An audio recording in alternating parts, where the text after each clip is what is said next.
வெட்டினானா ஒருத்தவன? ஆமா,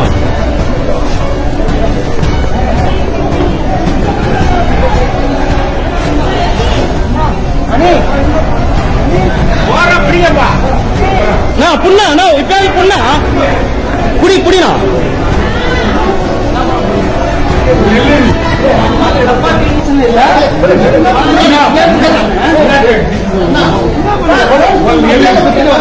போன் பண்ண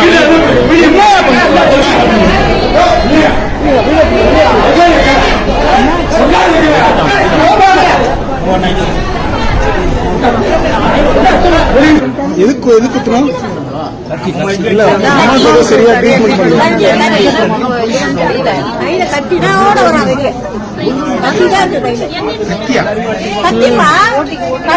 கத்தி வருது, யாரும் மடக்க முடியாது.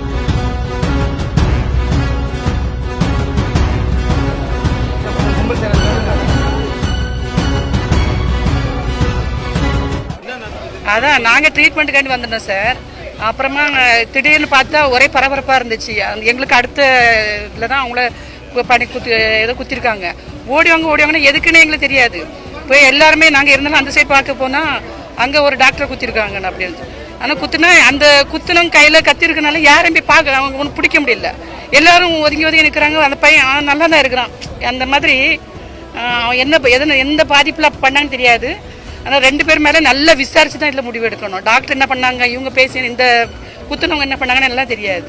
ஆனால் நல்லா தெரியுது இவங்களுக்குள்ள ஏதோ அதாவது இந்த அவங்க அம்மா அங்கே ஹாஸ்பிட்டலில் இருந்தாங்களாம்ல, அதில் ஏதோ பேசியிருப்பாங்க, ஏதோ ஒன்று நடந்திருக்கு. அல்லாத வரைக்கும் சும்மாவும் யாரையும் குத்த மாட்டாங்க. ஏன்னா நாங்கள் பார்க்கும்போது எல்லாருமே ஒதுங்கி நின்னாச்சு. அதுக்கப்புறம் அந்த பையன் முன்னாடி ஓடி போகிறாங்க, பின்னாடி டாக்டரை வீல் சேரில் வச்சு தள்ளிட்டு போகிறாங்க. அவ்வளோதான். அதுக்கப்புறம் என்ன நடக்குது, எதுக்கு குத்துனாங்கன்னு ஒரு டீட்டெயில் தெரியல. அப்புறம் என்னன்னா எல்லா டாக்டருமே இந்த பேஷண்ட்லாம் ரொம்ப ஏதோ அவங்க வீட்டு வேலைக்காரங்களை நடத்தின மாதிரி தான் எல்லாம் பேசுகிறாங்க. அதுக்கு எல்லாராலையும் தாங்கிக்க முடியாது. ஒரு என்னது நம்மளை எப்படி திட்டுறாங்களே, மனசுக்குள்ள ஒரு காயமாக கூட இருக்கலாம். எங்களுக்கே இருக்குது. மற்றவங்கள ஒரு மாதிரி நடத்தும்போது நம்மளுக்கே இருக்குது. நம்ம என்னென்னா நம்ம ஒரு ட்ரீட்மெண்ட் வந்திருக்கோம், நம்ம குணமாகணும் அப்படி தான் எல்லாருமே வராங்க. வயசானவங்களும் பார்க்க மாட்டேங்காங்க, சின்ன வயசுன்னு பார்க்க மாட்டேங்காங்க. எல்லாருமே ரொம்ப கேவலம். இப்போ கூட இது முடிஞ்ச உடனே அங்கே ஒரு டாக்டர் சொல்கிறாங்க, இந்த கேசீட்டு யாரு உடனே கிழிச்சு போடுங்க. இந்த கேசீட்டு நம்ம பார்க்கக்கூடாது, பேஷண்ட்டை நம்ம பார்க்கக்கூடாது. உடனே டாக்டர் எடுக்க முடிவு. இது யாரோ ஒருத்தங்க பண்ண தப்புக்கு எல்லா பேஷண்ட்டும் பாதிக்கப்படுறோம். அவங்க எப்படி என்ன பேசணும் கூட டாக்டர் மாதிரி தெரியல ஃபர்ஸ்ட்.